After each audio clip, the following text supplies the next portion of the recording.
Welcome back to my course Industrial Biotechnology.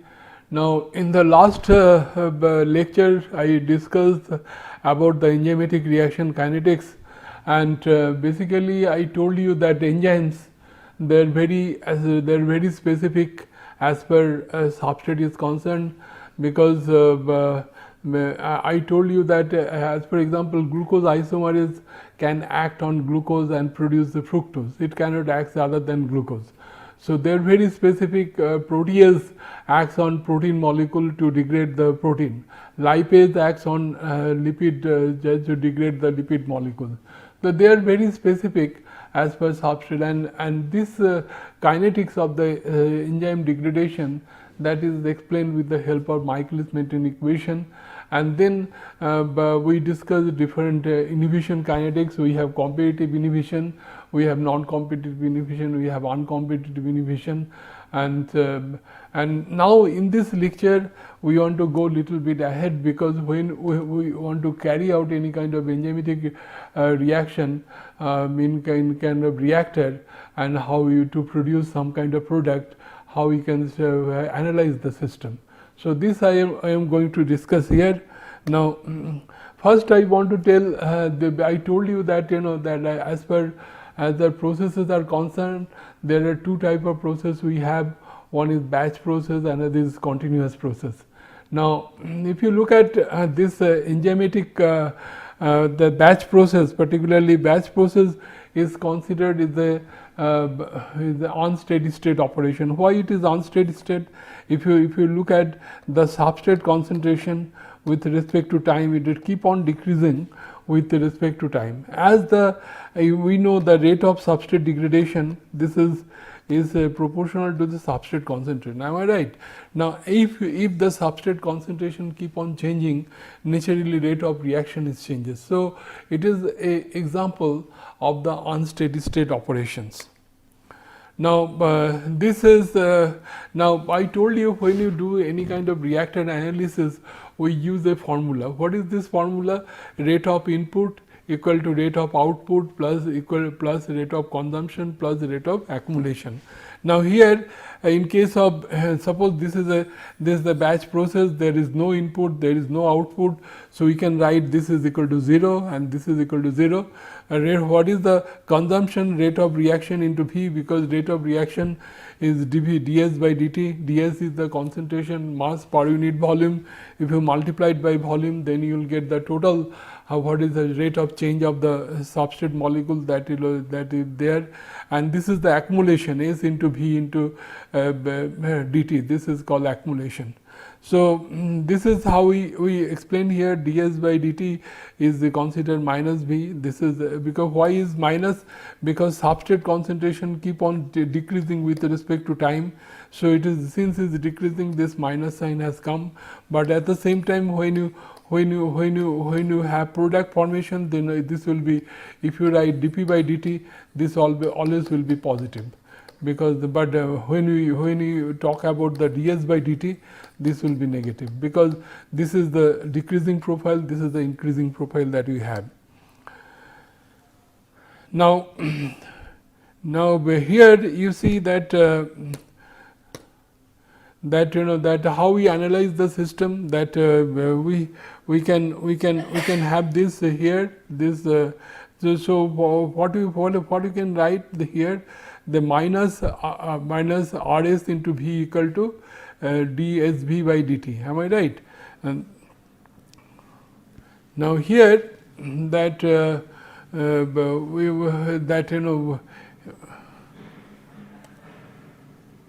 if you look at here that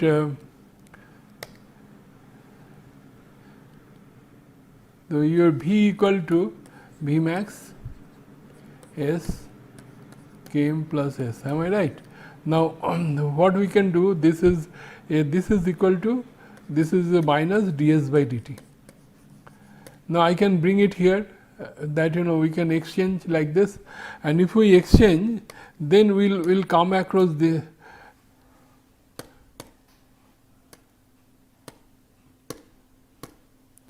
we can come this kind of equations, that Km, this Km plus S by S into ds.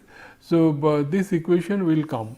Will then if you analyze this, this will be Km into ds by dt. This is S and this is like this, and then ds, this is ds by S. ds by S is what? ds by d ln S. Am I right? Now, if you integrate S0 to S, then what will happen? Ln S by S0. This is how it is coming here, S by S0, and ds equal to S minus S0, because this is then this is minus, this is the 0 to dp is the batch time, and then if we analyze, then we can find the time of the batch reaction can be expressed by this equation. So, this is very simple. We can monitor that you suppose from this equation we can find out, suppose we want to find out the 50% time required for 50% substrate conversion. How you can find out? So, you write this S equal to 0.5 into S0, this is 0.5 into S0. So, if you know S0 value, you can find out that what is the time required for the batch fermentation process. You can easily calculate. Now, the one drawback of the batch process is that after the batch is completed, then you have to restart the second batch. And for that, what you have to do, there is a important that things that will come in the picture called downtime. So, suppose this is the batch, am I right? This is the batch, and this is the fermenter, and you carry out the fermentation. After the fermentation is over, you have to take out the material. Again, you have to clean the vessel and refill the substrate here. Am I right?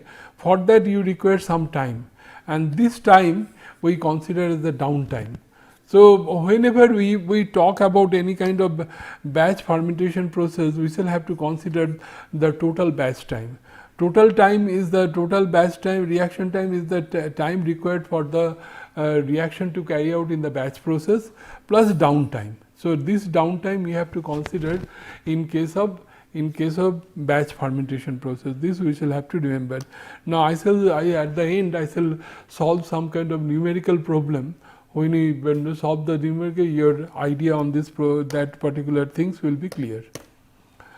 Now, let us see how we can operate the continuous process, because in the enzymatic reaction, how you operate in a continuous process. The problem is that we have well starred reactor. This is like this. This is the reactor that we have. We can this is here there is a continuous inflow and continuous outflow of the reactor. And what is the purpose of the agitator? Make the homogeneity of the reaction mixture. So, what I want to point out here, suppose whatever substrate concentration is there, the same substrate concentration, because since the concentrate that this is the homogeneity in the reaction mixture, the concentration should be same. The only the problem with that, in case of freely suspended enzyme, when there is a flow, the enzyme present in the reactor that also leaking from the system, that will go out with the liquid. So, if we do not add any kind of enzyme, then what will happen? A time will come when there is no enzyme present in the reactor. So, your total reaction will be stopped. So, this is this kind of problem that we have during when we talk about the suspended enzymes, enzymatic reaction by using suspended enzyme. Now, then let us see how we can analyze this system.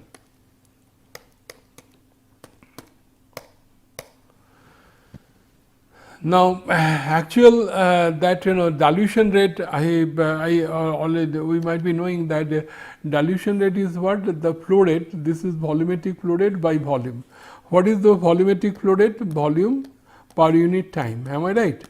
And what is this is volume. So, what is happening? This volume will cancel. So, what will be the unit? 1 by time. So, dilution rate, what is the unit of dilution rate? Is the time inverse. But hydraulic retention time, what do you mean by hydraulic retention time? That this is 1 by d. 1 by d equal to time. That means, suppose you are passing the liquid through the reactor, the question is that how long this liquid resides in the reactor. That is the called hydraulic retention time. So, this is how we can calculate here. Now, here also we have the material balance like input plus generation equal to output, consumption and accumulation. Now, here the substrate balance we have under steady state condition that F into S0 is the input that we have, this is F, this is S0, and there is no generation because substrate is always consumed. Then output is the F into S, this is F into S. Then consumption is minus Rs and S. Now, if you consider the steady state, I told you that what is steady state? When the concentration is remain unchanged with respect to time. Then when how it is achieved? When the rate of accumulation of the substrate is 0. If your accumulation substrate is there, then it is not possible to attain the steady state condition. So, your accumulation this should be equal to 0. So, if we analyze this process is coming like this, F into S0, F V is the velocity and capital V is the volume of the reactor, and final equation will be D into S0 V max S by Km plus S. And this equation can be used to calculate the dilution rate required to achieve a particular level of substrate conversion.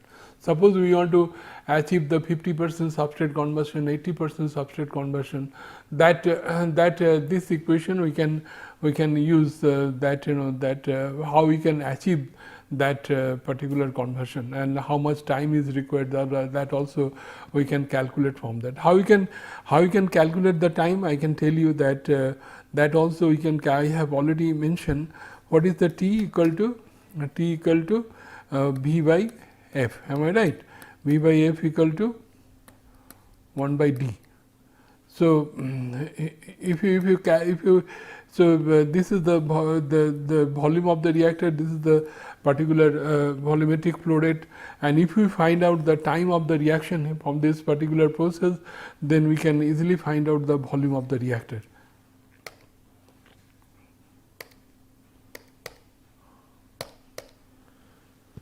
Now, in case of plug flow reactor, that and what do you mean by plug flow reactor? That it is like this. This is the liquid is flowing like this through a particular tube. Tubular is a kind of tubular type of reactor. So it flow like this.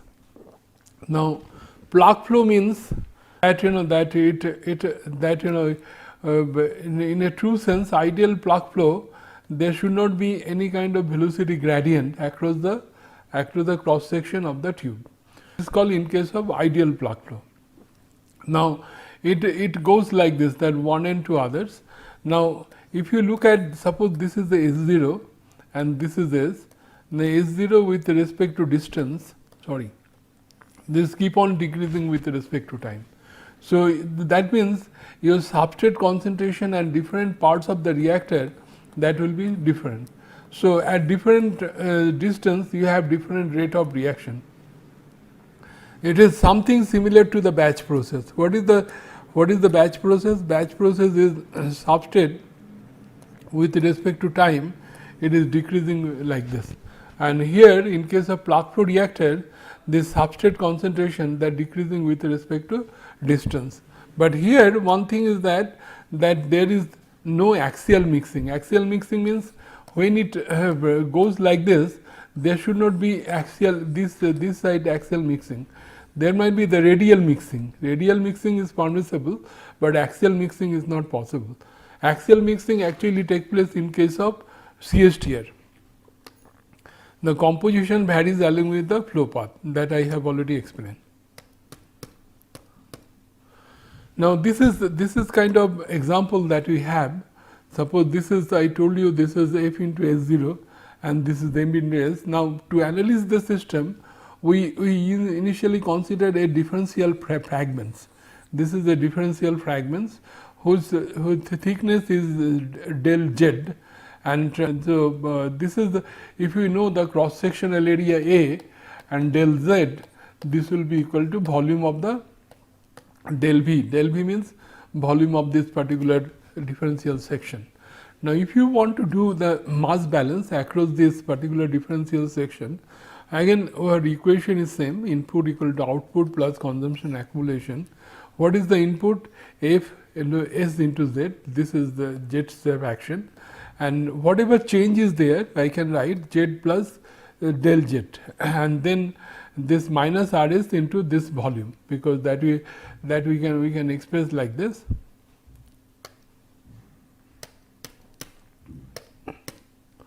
Now here here you see that this is F into S Z plus the del Z plus S, and this is the volume A into del Z.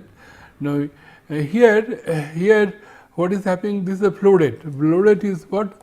Volume per unit time. Am I right? And this is what? This is what? This is the volume. Now this is A is the area. Now if you divide by area, then volume divided by area will be, then this will be velocity. This is called velocity. This is U is the velocity, and the del Z is the thickness of this particular strip, and this we can analyze, and we can have this equation.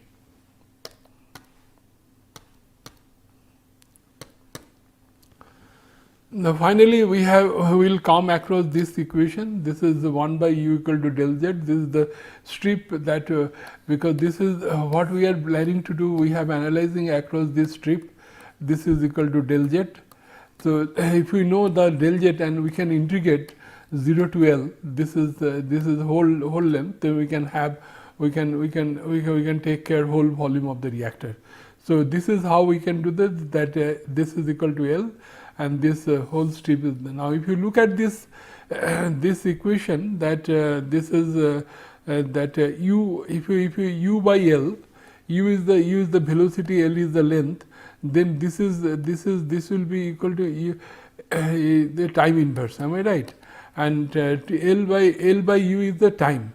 So tau plug flow reactor means space time in the plug flow reactor, how long the liquid remains in the reactor to convert S0 into S, that can be explained like this. Now if you look at this expression and the batch expression, that is, we will find almost that is same. So we can write the space time of the plug flow reactor is same as the time required for the batch process, because T batch equal to T plus tau plug flow reactor.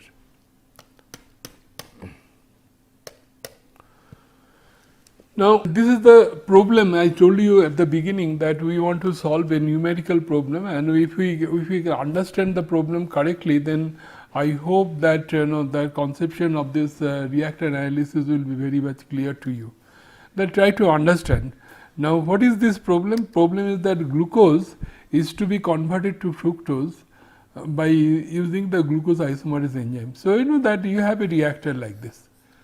You have a reactor like this. So here we are bringing the glucose, and what enzyme we are giving here? This is glucose isomerase. Glucose isomerase enzyme we are giving. This is the reaction, that this is the agitated reaction takes place.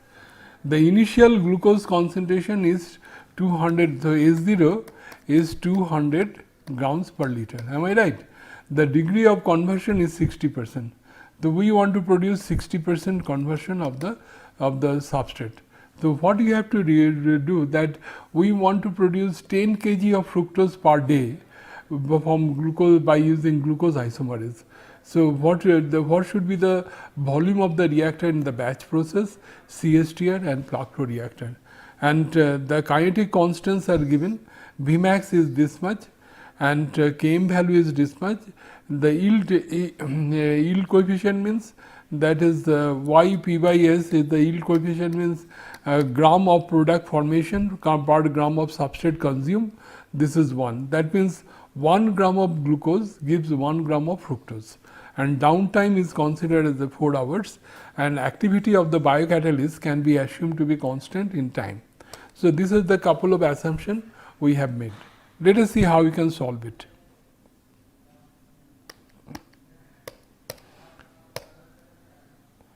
Now this is the stoichiometry we have. The glucose, 1 mole of glucose in presence of enzyme produces 1 mole of fructose. Now these are different parameters are given. Now we have already seen the T batch. What is the T batch? T batch equal to minus the tau S0 by S ds by minus rs. What is minus rs? Rs is the velocity of reaction. What is the velocity of reaction? Vmax by s, km plus s. Am I right? And this is the we have by integration we have already found out this expression that T batch equal to 1 by Vmax k minus km ln 1 minus xs into S0. This we can easily find out. And xs, what is xs? Is the fraction of substrate that is converted. Xs equal to S0 minus S by S0. So here 60% converted. So that means what will be? This is 0.6. Am I right? So this is 0.6 that we have, that we can put it here. Then we can find out how much time is required for the batch process. We can easily calculate that.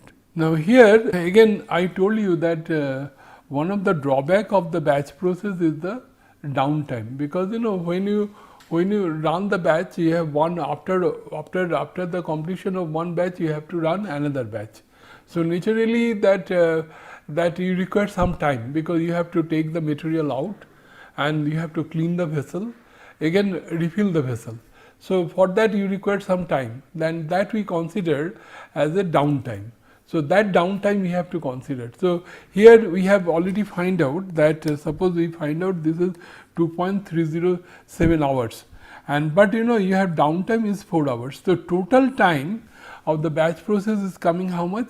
6.307 hours. Am I right? Now when you operate any kind of, suppose we want to find out what is the volume of the batch reactor. So what you have to do? We have to find out that how many batch you have to operate per day to get the desired amount of product. Now so this is the one batch is required 6.307 hours. The one day is 24 hours. Am I right? The number of batch per day we can operate how much? 3.880. This is the number of batches we can operate. So now if you look at the problem, that our basis was 10 kg of fructose we want to produce per day. Am I right? That means 10 kg per batch, how much we can produce? 10 divided by 3.8, that is 2.863 kg. This is per batch we shall have to produce. Am I right? And then we know that our yield of substrate is the 1 kg of product. Yield of product is 1 kg of product can produce from 1 kg of substrate. So how much substrate is required?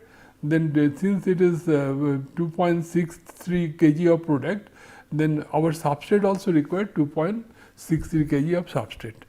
Now here we have 60% conversion of the substrate. So we can divide by 0.6360. Then we find out this is the actual amount of substrate required for this fermentation process. Now then question comes, what will be the volume of the reactor? The actual amount of substrate required, is how much? 4.38 kg. And what is the initial concentration of substrate? 200 kg per cubic meter. So our volume is coming 0.022 cubic meter. This is equal to 22 liter. We know 1 cubic meter is equal to 1000 liters. Am I right? Just you multiply that 1000, you will get the 22 liters. So what I want to stress here is very simple. It is easy to calculate that volume of the reactor. What we can do that.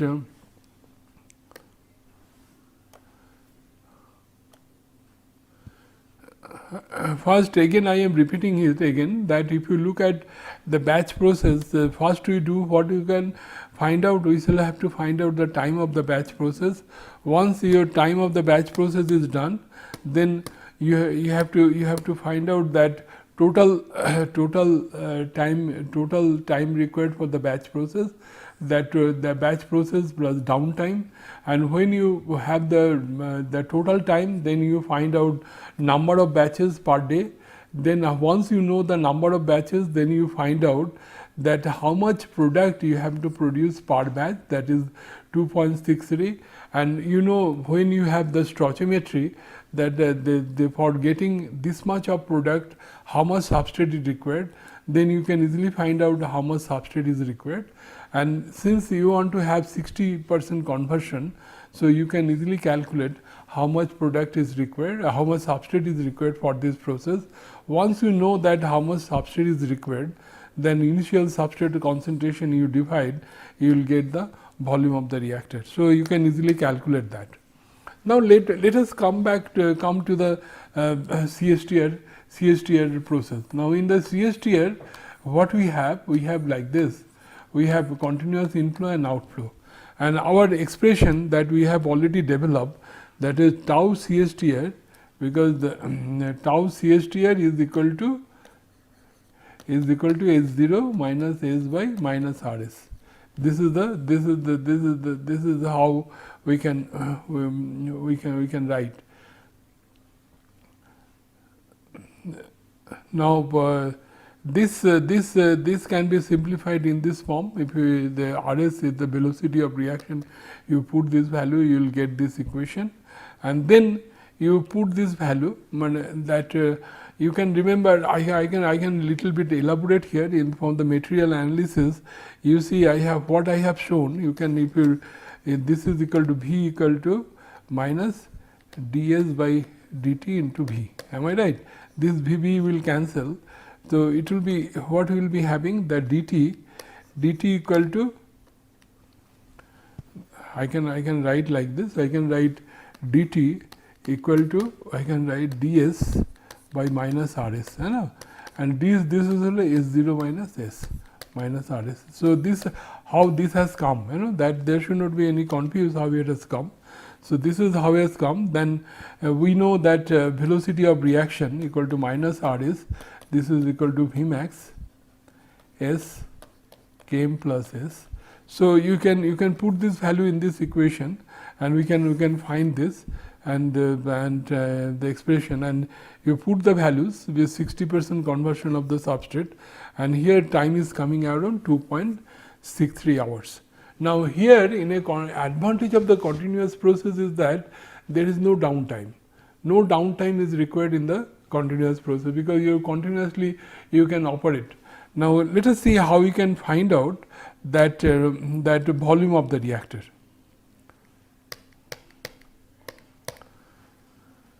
How we can find out the volume of the reactor? Now volume of the reactor, I can write like this.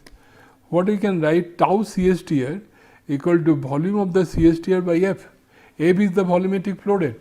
So it is like this, that tau CSTR is equal to volume of the reactor divided by volumetric flow rate. This is volumetric flow rate. The volume will cancel, so this will be time. Am I right? So here this is so what you have to find out, that what is the flow rate. Now here, how much product you want to produce? 10 kg of product you can produce. For 10 kg of product, how much substrate is required? 10 kg. Now what is the percentage of substrate conversion? Is 60%. The 10 divided by 0.6, that is, this is the actual amount of substrate that is required. So if you, then you can convert it. This is in hours, so you can, if this is per day, so you divide by 24, then you will get the 0.7 kg of substrate you require per hour. Am I right? So now this is the what is the actual amount of substrate? 0.7, and this is the, what is the initial concentration is 200 cubic meter per hour. So if you do that, then what will happen, that we can easily find out what is the volume required for this. That this is the concentration, kg per cubic meter. This is 200 kg per cubic meter, and this kg will cancel. The cubic meter will go up. So it is meter cubic meter per hour. So this is coming like this. Now that volume of CSTR equal to F into tau CSTR. So 3.6 into this, so this volume is coming around 8.26 liter. So this you can do it very, again I am telling you How we have done? Initially, we consider 10 kg of fructose per day, and we take the yield coefficient that from the stoichiometry we can easily find out that for producing this much of product how much substrate is required. Then we find from the stoichiometry 10 kg product formation, 10 kg substrate required, but your conversion efficiency is 60%. You divide by 60, you find out the exact amount of substrate that is required then per day. Then you will find out that per hour how much substrate is required.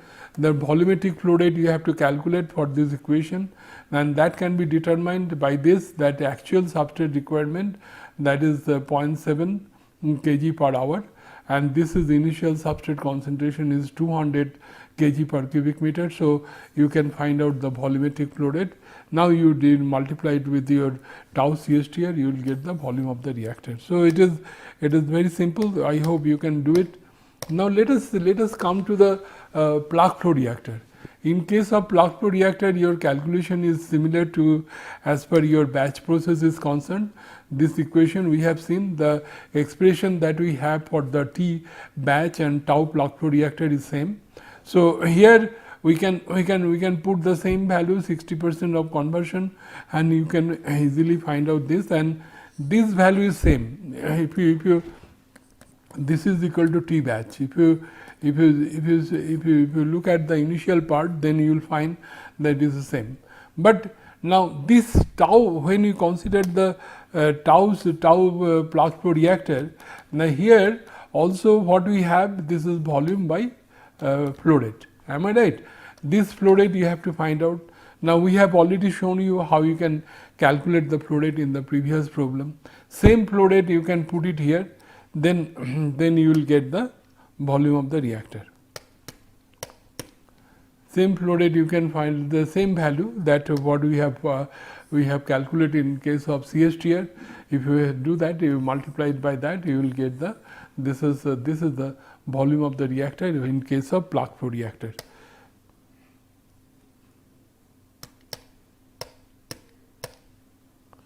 Now, if you compare here if you compare this value that in case of batch process how much volume is required, 22 liter, in case of CSTR is 8.26 liter, in case of plug flow reactor is 8.07 liter. So as per reactor design is concerned, when you go for any kind of if anybody asks you which reactor will be suitable for carry out this process, answer should be the plug flow reactor. Now here I want to stress one point, that that in the industry it is obviously the plug flow reactor is always good as for getting your product formation, but I told you that operation of the plug flow reactor is a problem, because but there should not be any kind of axial mixing. There should be radial mixing, but there should not. This is very difficult to achieve. So, but most easiest way for operating the plant is the CSTR. Now, question comes, how this plug flow reactor can be replaced by CSTR. So, if you look at what we have done, that this is plug flow reactor. So, this is equal to ds by minus rs. Am I right? This is we have. So, now if you plot this minus 1 by rs versus s, if we plot it like this and it is like this, then here this is S0 to S, this area under this curve, this is we consider is tau plug flow reactor. Tau plug flow reactor, am I right? So, now since it is very difficult to operate, now if you have multiple CSTR, this is like this, then this is 1, 2, 3, 4 like this. So, you have like this number of CSTR in series, this is like this and this is like this. So, if they are connected with each other and to do this, there is a possibility that your plug flow reactor can be easily replaced by the multiple CSTRs. This your operation will be easier. So that is why in the industry we usually prefer the CSTR. We don't here prefer the plug flow reactor. Thank you very much.